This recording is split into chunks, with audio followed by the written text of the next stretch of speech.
عايزة تعملي كيكة وتطلع معاكي لونها فاتح من جوه وهشة، وزي ما انت شايفة كده الارتفاع بتاعها عالي جدا وبالتين بس. طب تعالي اقولك ازاي تعملي احلى واطعم كيكة طعمها حلو جدا، سهلة وسريعة وفي شفشق الخلاط من غير افتكاسات. بس امشي ورايا ورا المقادير اللي هقولك عليها واحدة واحدة.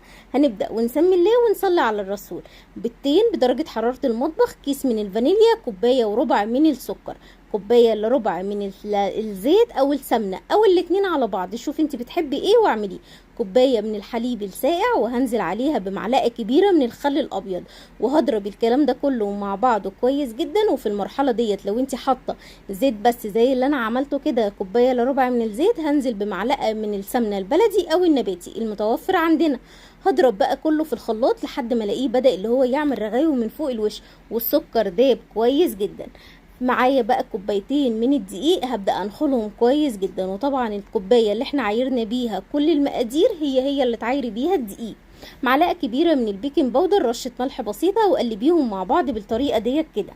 انزلي عليهم بقى بالخليط اللي ضربناه في الخلاط، واهم حاجة انك تلمسي الخليط بايديك وتتأكدي ان السكر داب، لان السكر لو ما دابش هيكرمل معاكي في قلب الفرن، والكيكة بتاعتك هتطلع غامقة من جوه وهتلزق الوش بتاعها.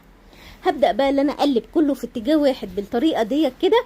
وهنا بقى مستحب اللي انتي ما تقلبيش كتير، اهم حاجة اللي دي يختفي، وهاتي كده من تحت لفوق علشان تتأكدي اللي دي اختفى معاكي من الجوانب كمان. بس كده هحضر بقى معايا صينية مقاس 26، والصينية هنا تقدري تستخدمي صينية مدورة او مربعة المتوفرة عندك. هدهنها دهنة حلوة من السمنة او الزبدة، الزيت بلاش. بعد كده هديها بقى معلقه من الدقيق، يعني تعفيره كده من الدقيق بالطريقه ديت كده.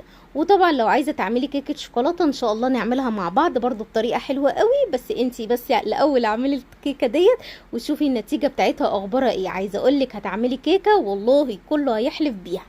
هدخلها بقى الفرن على درجة حرارة 180 على الرف يكون اللي في النص. وطبعا النار هتكون شغالة من قبلها بشوية. اول ما تبدأي اللي انت تحضري المكونات وتبدأي تشتغلي شغلي الفرن. هسيبها في الفرن من 35 ل 40 دقيقة، مش هفتح عليها الفرن. واول ما تلاقيها استوت وعملت لها اختبار التسوية، اوعي تطلعيها من الفرن، اطفي الفرن وسيبيها لمدة 3 4 دقايق كمان. هتاكلي وتدوقي احلى كيكة جنب كوباية شاي سادة او كوباية شاي بلبن رهيبة.